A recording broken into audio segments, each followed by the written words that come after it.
Mumbai studios of Republic TV, it's time for Arnab Goswami on the debate.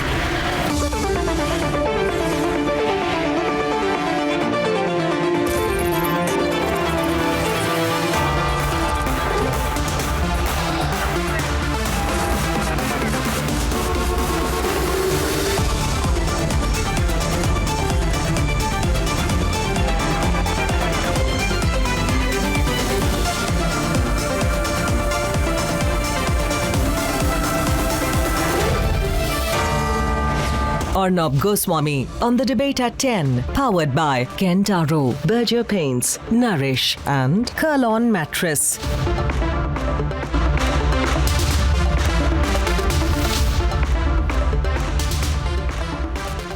From testing hypersonic nuclear missiles to asking its citizens to be prepared for an emergency, China seems to be preparing for some eventuality.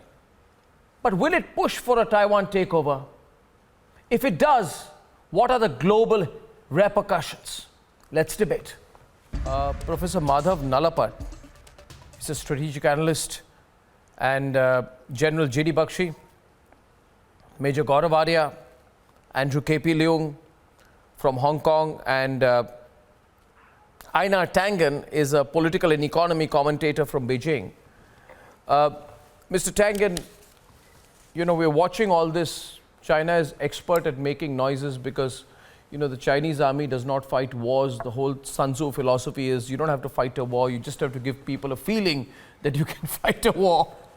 So this feeling, you know, that China is giving is going too far. And the view worldwide is now that, you know, China should not take on more than it can chew. It's getting very ambitious. Very, very ambitious. But then what's the point of putting out a threat which you cannot execute? You cannot invade Taiwan. So why keep putting out this threat? Well, I don't think China's putting out that threat. I think that's just the way you choose to read it. The fact is that it would be a great PR coup for both the United States and perhaps those in India like yourself who believe that China is as bad as the international press puts out there. The fact is, taking over Taiwan would, in essence, make China a pariah. And I don't think that anybody should be thinking that this is going to happen. The fact is that there have been a spate of COVID cases. China takes a dim view towards this. They have protected their citizens. They have less than 6,000 deaths in the country, and they have told their citizens to be prepared for any kind of shutdown that is necessitated on the medical side. Almost every year, they warn the people to be prepared for any kind of eventuality, especially as winter goes through. And there's been a spate of increases in vegetable prices and things like that. They'd be willing to put those up there. Yeah. So at this time, it's just a situation where, I mean, you know, people like yourself are trying to obviously see if there's something there. And no, I'm not actually. You know, I've just been seeing a series of statements that have been coming from Beijing. Perhaps you've not. You cherry picked it. Perhaps you've not. No, I'm not cherry picking anything. I'm not cherry picking. You don't cherry pick the Chinese Defense Ministry spokesperson. You don't cherry pick the Taiwan Affairs Office in Beijing. There's nothing to cherry pick. I'm picking, not cherry picking. That if the time that you should be concerned is if China goes quiet. That would be a time to be concerned. China does not telegraph its moves. It simply will make moves if I just want to tell you, Einar, that Chinese have this the Chinese have this inflated sense of superiority that people across the world have nothing to do but to read their silence. But what I'm telling you is, you know, China has been making these noises. Oh, you know, we go to war, we'll finish you people, Taiwanese independence, the mainland will pursue criminal responsibility for Taiwan independence, diehards in accordance with the law to be effective for life. Your defense ministry spokesperson says these are a solemn response to external interference. Taiwan independence forces must be crushed. I'm not doing anything. I'm just reading all of this and I'm just saying that, listen, I mean, there is a growing view that this is very unusual. And I begin to suspect, Einar, that, Jinping's getting desperate before 22. That's what I think, General Bakshi. I think Jinping's overarching measures, all these geostrategic noises are a sign of his political desperation before October 22. I don't think so. That's how we read it. Quite the it's one of the stabilizations on Earth right now. There's a 95% belief in the communist people in their national government. Can you say the same thing about India? In the U.S., it's 25%. You don't have a democracy. You're not a democracy. How can you even compare China and India? Well, you're a totalitarian state. Very simply. You're a totalitarian state. You cannot be compared with a modern democracy at all. That would be the comparison. How has India done? How has China done? That would. Well, I would tell you how has India done? How has China done? I'd tell you your economy is slipping. You've gone into the 5% range. You're not a competitive economy anymore. How are you doing? You want to know that? No, but how is your economy doing? What's the growth rate of the Chinese economy compared to India's? Tell me. Why don't you tell me the growth rate figures from any international quarter, from any international body or institution, Chinese economic growth compared to India? Why don't you tell me? As far as I know, we are projected to be 60% ahead of you. Comparison. Your economy started out ahead of China 40 years ago. In the 1980s, it was even. I'm not talking about 1980, I'm talking about 2021. The fact is that you're slipping. Who's slipping? China's slipping. You've gone to the 5% range. You're a mid-growth size economy now. You changed the way that you wanted to record your economics to make it look good.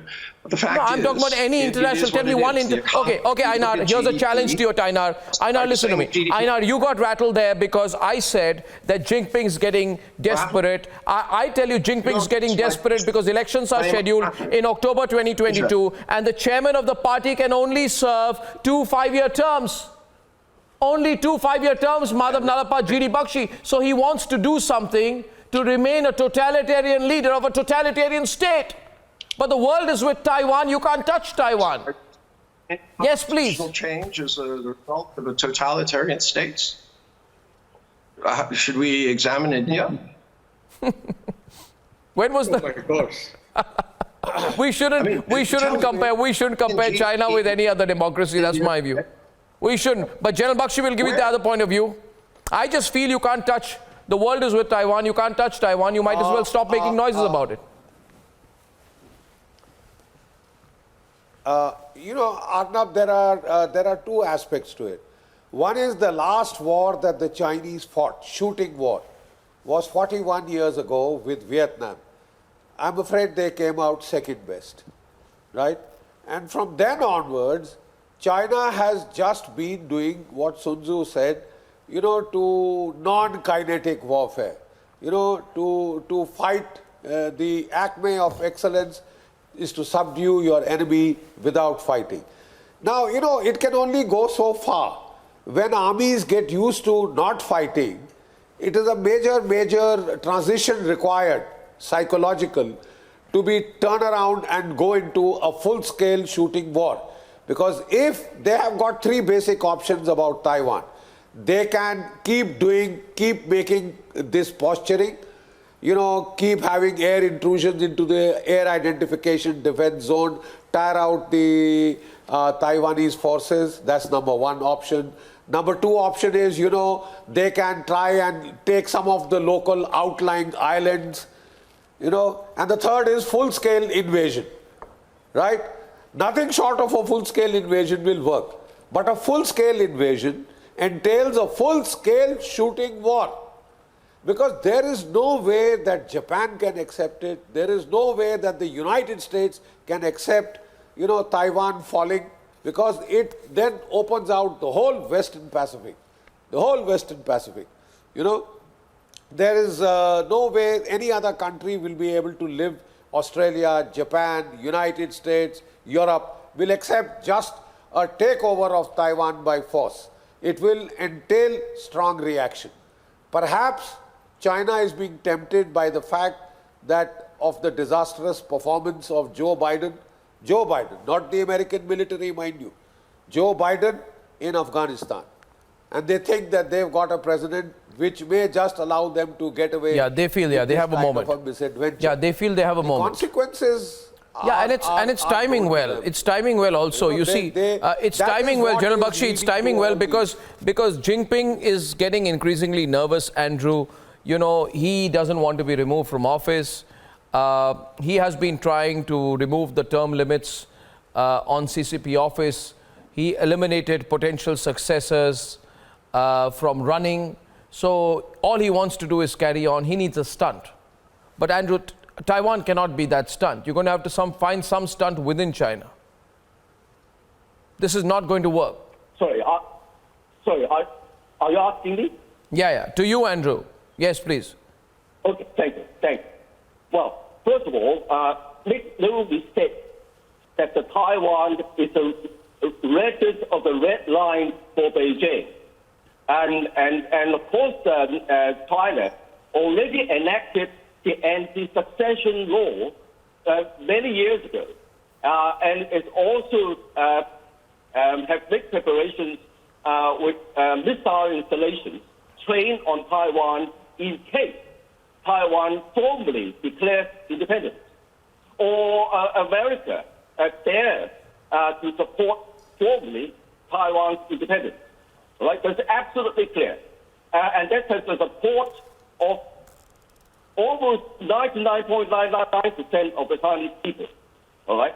However, I don't think that Beijing wants to invade Taiwan now, because if you look at the latest assessment by Mark Miller, the United States Chairman of the Joint Chiefs of Staff, in 2 congressional hearings.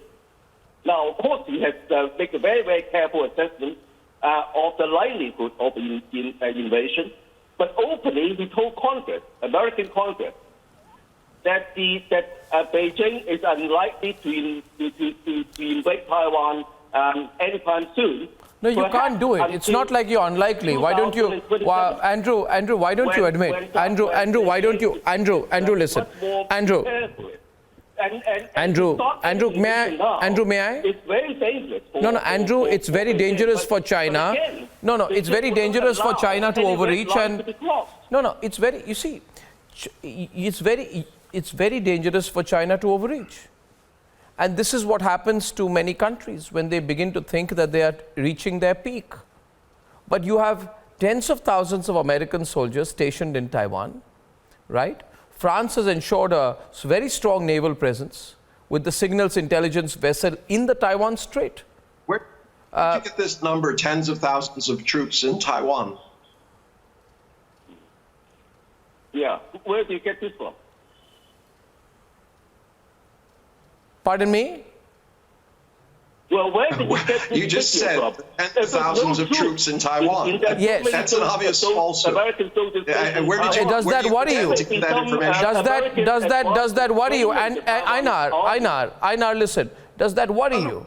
You know, you have 1 minute. You would have 1 minute. Let me get back to you on this. All right. You know that the American Special Operations Forces are in Taiwan. They are training the local troops. 32 of them. No. One second. You know the U.S. Marines are there. You know the U.S. Marines are there. Why don't we ask our good friend Professor Nalapat, and I think he can. No, why don't I ask you to see Einar? Einar, may I please? You see, Global Times, 7th August, right? A senior U.S. senator, and I'm quoting, also a member of the U.S. Senate Select Committee on Intelligence, has on his social media revealed that the U.S. has 30,000 soldiers stationed in China's Taiwan island. Now, it went on to say that if this tweet is correct, it is a military invasion and an occupation of China's Taiwan and equivalent to the U.S. declaring war on China. I'm sorry to have to embarrass you so badly on television today, but I'm quoting the Global Times to you, which I know is the master of overstatement and hype, and therefore you ought to say out here, right now, Gaurav, Einar, 1 minute, Einar, I caught you there, Einar. I've caught you there. I mean, you know, Einar, listen to me. Allow me, please. I have therefore proven, the Global Times have been overreacting to a tweet. So are you saying the Global Times was overreacting? I'm saying the Global Times was quoting somebody said if no, 1 second. Why did it even respond? Why did the Global Times? I'm sorry, Einar, listen. Einar, but you're free to do that. When I've just told you the Global Times is everyone knows here. Gaurav knows, everyone knows, and your good friend Madhav Nalapad also knows. The Global Times is nothing but a mouthpiece of your government out there, right? And you use it for all kind of what you think are psycho-ops, but it's become a perennial source of amusement for the rest of the civilized world. And I'm just telling you that the Global Times said that if this tweet of a member of the US Senate Select Committee on Intelligence is correct, then we've been invaded. So how do you this kind of Donald Duck response, this kind of a Donald Duck response came from an extension of your establishment, namely the Global Times. Keep saying my establishment. I'm an American citizen. Yeah. I just simply question why you're an American citizen who's speaking very vociferously for the Chinese. No, I just told you the Global Times said it. You have in fact said China could. In fact, let me tell you what else was said by the Global Times, Einar. Can I tell you this? It says the Global Times said. The Global Times said, and Global Times is nothing but an extension of the Chinese establishment. It said, in this case, China can immediately activate its anti-secession law to destroy and expel US troops in Taiwan and reunify Taiwan militarily. What is going on? This is written in Global Times. I have no idea. You're quoting, yes, so I gave you an idea because I gave you an idea because you thought you had a factual upper hand on me. I gave you an idea which proves therefore that I'm never wrong. I'm quoting what has been said by your Global Times. Exposing yourself on television. I'm just stating facts that are not true based on a speculative answer about some. Are you saying the Global Times article was speculative? Congressman, are you saying the Global Times article was speculative? He was asked if there were troops. No, nobody was asked. It was nobody was asked. Nobody was asked. Nobody was asked. It was Suomoto. It was Suomoto, Einar. Nobody was asked. Oh, come. You must have better answers than this. No, I'm asking you. No. I just told you. I've just said the Global Times declared war on the world. You didn't see this? Oh, you want me to send you a copy? Thank goodness they're in charge of the world. No. Do you want me to send you a copy? Oh, yes, please. Yes, I will. No problem. To your readers as well. No problem. But what I'm telling you, Einar, is, and you're going to find it very difficult to swallow the reality. I'll tell you the reality. You see, listen, I'll tell you my view of the reality. My view of the reality is China, which as you say is not your country, and I don't know why you're getting sensitive. You're an American citizen. I'm only talking about China. I'm saying China has overreached. Ask Professor Nalapad. I'm asking you. No. I'll ask the question to you. I'll ask the question to you. Tell me, the European Parliament, you heard what the European Parliament did? It said we're going to stand firmly with Taiwan. You know what Japan has said? Japan's Deputy Prime Minister, you know what he said? He said we'll defend Taiwan with the US. If Taiwan is invaded, somewhere, yeah, with the US, of course. And US has also reaffirmed its commitment to Taiwan. The EU Trade Commission report mentions China's aggression. Australia has acquired nuclear-powered submarines, so the rest of the world is not going to sit there and watch Jinping defend his chair by getting aggressive with Taiwan. You've got to back off. You got to back off. How many years will it take for Einar, you got to back off. You have to back off. You have to back off. The world has come together. You got to back off. China has got to back off, not you. China. It's kind of nonsense, and then you say, "Oh, you have to back off." Why? No. What was nonsense? What was factually incorrect? What was factually incorrect? Tell me what is factually incorrect. Factually, it's saying that Australia has nuclear-powered subs. They have entered into a contract that may get them in 10 years, 15 So why are you getting years. touchy? No, I'll clarify so here. saying I'll clarify here. I'll is- clarify here and I'll tell you more. The problem is, Ainar, you got yourself into quicksand. Do you really think China will go unchallenged? Australia, as part of AUKUS, is going to acquire nuclear-powered submarines to counter China, and a spokesperson of Australia's Department of Foreign Affairs already raised concerns about Chinese incursions in Taiwan. Haven't you been reading the news? Haven't you been reading the news? There's an immediate threat, No. Haven't you been? No. One second. No. Haven't you been reading the news? Ainar, I've caught you red-handed. And you're not going to get away. Australian Prime Minister Morrison, you know what he said? You know what Australian Prime Minister Morrison said? He said nothing is more pressing right now than solidarity with Taiwan. Australia is looking you straight back in the eye. You heard Morrison? You heard Morrison or not? More. You have to be kidding me. You're No, saying I'm not there's an kidding you. I'm immediate telling you a threat fact. of He's the Prime Minister of by Australia. Have not be delivered at the earliest in 10 till 10 years. No, one from second, now. one second. And you're saying When that did China's Morrison concerned say about that? Okay, I'm not kidding you. I'm telling you that Morrison has accused you of being a bully. They're all looking straight back at China. Why are you getting touched? Everybody is giving enthusiastic support for Taiwan. Yes, Morrison. He's a sovereign country. Pardon but me? That does not mean that Taiwan is under attack. No, You can't conflate point the is two. I'm throwing fact after fact after fact after fact at you to prove that you're isolated. No, You're getting touchy throwing about it. Nonsense at me. You're expecting You're me not being able to stick respond to against the me. wall. Ainar, you're not Keep being able to shifting respond. your- Aggression cannot as be a you distraction. can. You've got to understand this. You know what? I'll tell you one thing. Now I hand it over to Madhav. He can take it further from here. I just want to tell you, Uyghur persecution, the creation of COVID, a crackdown on democracy, whatever you did in Hong Kong, the fact that you kidnapped, what's that Alibaba guy, you kidnapped him.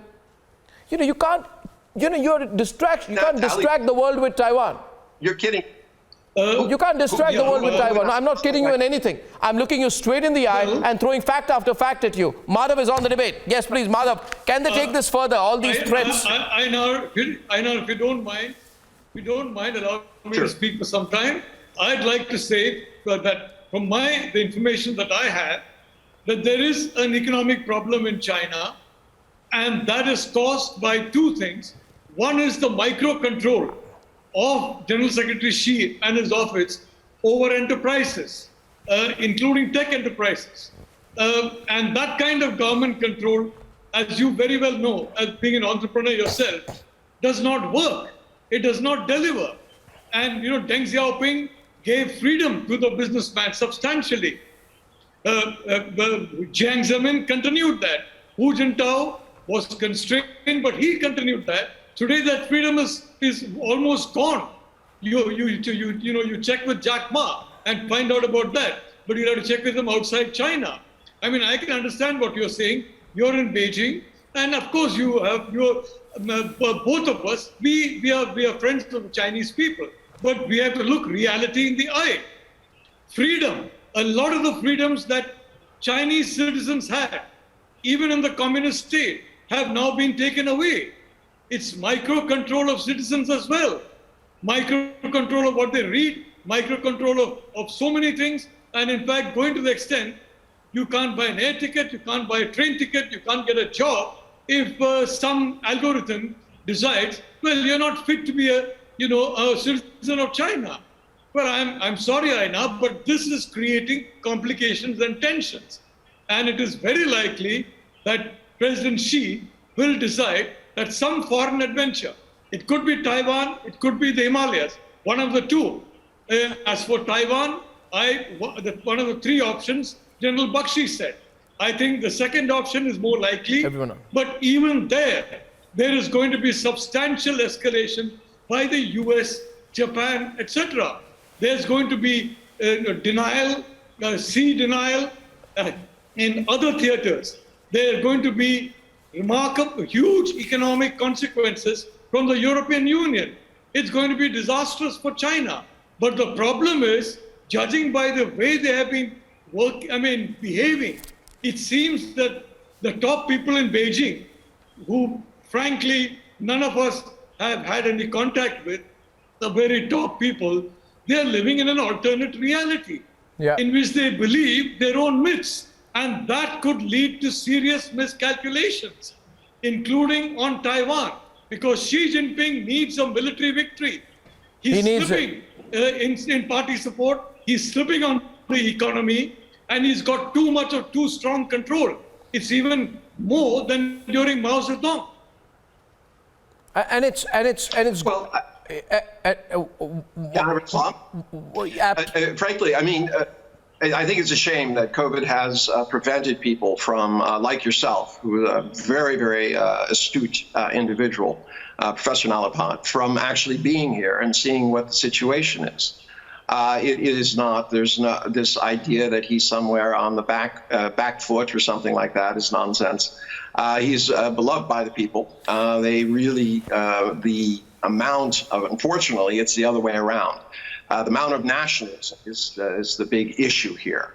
You have the people actually saying that they demand harsher action. You're okay. Einar, listen. Gaurav has not spoken yet. One of our panelists has not spoken yet. I want to draw him in. General Bakshi also wants to come in a second time. But I want to tell you just one thing, and Einar, don't take it otherwise. The world believes that Jinping just wants to hang on. He's not going to let go. So you have a problem. You have your rules, and then you have this person who wants to stay. He will want to do something to stay. He will want to have a misadventure. It could be Himalayas. He could try and look at India. He could look at a smaller country like Taiwan. Or he could just want maybe, Gaurav, a little bit of, capture an island, wave the Chinese flag about, say I'm this great leader. But fact of the matter is, Madhav, you are so right, and I wish a person like Einar would have understood. The business is over. Business was driving China. Alibaba is over. Tencent. No, nothing. No, one second. You keep repeating these words. All right. Here's a question to you. Einar, listen. Let's not judge each other. Let's not make personal remarks. Let's not say nonsense, etc. I'm being factual with you. You tell me today a question to you. Just because you came on an Indian TV program and you found yourself outsmarted on facts is all right. You'll be hurting, but it's all right. I'm still going to tell you, I would say almost $1 trillion, $1 trillion in valuation from the companies like Alibaba, Tencent, Meituan, New Oriental Education Technology have all been finished because you have had an unrelenting crackdown. Unrelenting, unstoppable crackdown on fintech companies. Even a company which delivers food is not allowed to operate. It's the reality. You cannot do business in China. A company that delivers food is not allowed to operate. I just told you the reality. No, tell me the name. Pardon me? Tell me the name. You keep wanting facts. Okay, tell me one thing. What happened to Wang Jing when he posted an ancient poem on social media and when it was seen to be a massive criticism of the government? Tell me, how much did Meituan lose in valuation after that? Tell me now, since you're challenging me, tell me. Well, I actually know him and have dinner with him, so yes. No, you can have dinner with him, doesn't make a difference. Ask him when you meet him for dinner, how much he lost in his valuation. How did the government respond? Sliding away. Where's the tens of thousands of soldiers? And what's the name of the company? You're saying it's Meituan? Meituan is still operating. I still received something from them a couple of days ago. No, but I'm asking you whether Meituan was the target of an antitrust probe. You're getting caught in your own quicksand. Was your friend who you have dinner with the target of an antitrust probe? Was he or was he not? Tell me. Was he or was he not? Still operating. No, was he targeted? No, was he targeted? Taiwan. Was he targeted? He seemed to be sliding around on this. Why? No, was he targeted? Answer my question. He was targeted because it was seen as a slight to the government. That's it. When his That's it. So you there you are. No, you admit it. So what? No, so you admit it. The government, socialist government, whether you like it or not, that's up to you. But the fact is, they are taking action against Andrew. Against Andrew, had too much power. Andrew, listen. Andrew, listen. They're doing it in Google, etc. Andrew, listen. You please understand, please. I'm saying that private enterprise has helped Taiwan, has helped China. And I'm saying to you that your government and your present leader has nothing to do but a crackdown on all your largest companies. There are massive regulatory stings. You may not have the courage to say it sitting in Beijing. Ask anyone what happened after Jack Ma made that speech. You can't survive. China is losing. That's why your economy is going to slowly go down. It's all right. So you need a distraction. You need Taiwan. You need to do something. You need to make these noises. Gaurav, been watching on the debate, GD Bakshi. I can't hear Andrew. Yes, Gaurav. I lost the line with you, Andrew. Gaurav, you're listening to this. I think my friend Einar is getting too touchy tonight. I don't know why. I don't know why. Arnab, well, I don't like. I'd like to know what the facts are, and if you're going to say something that's factually not true, I want to know why you would say something like that. I'll tell you, Einar, if I may speak. You had dinner with your friend, and unfortunately, the Chinese Communist Party had your friend for dinner. That is what they have been doing consistently in China. And Arnab, one thing I'd like to point out, this entire Taiwan and the Himalayas and everything else that they're talking about, it's very simple. China has no appetite for war. What China is doing is trying to push the world. This whole Sun Tzu thing, this whole marketing gimmick that, read China's silence. Like Einar said, be very scared when China is silent. We don't care if China is silent or speaking. The world has had enough of this read our thoughts. We are so eloquent, we are so intelligent. This is China. This is the bamboo curtain. It's not going to work any longer. This hocus pocus is gone. Whether you choose to come to the Himalayas or you choose to come to Taiwan, right? Even if there are 36 troops, inside Taiwan, you claim Taiwan is your territory, which means you admit that there are American troops on your territory, and what have you done about it?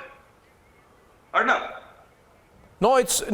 See, the thing is, I'm a little short of time on this debate. General Bakshi, last word to you. Can they take the next step? You love gaming situations. What's the war gaming situation Arnab, here? Arnab, the fact of the matter is, going by historical precedent, whenever China has had economic problems at home, it has tried to divert attention by adventures abroad. You go back to the time of the Great Leap Forward. When that failed in the 1960s, they attacked us in 1962. They are almost getting to the equivalent of the Great Leap Forward failure in economic terms. Big firms are going bankrupt.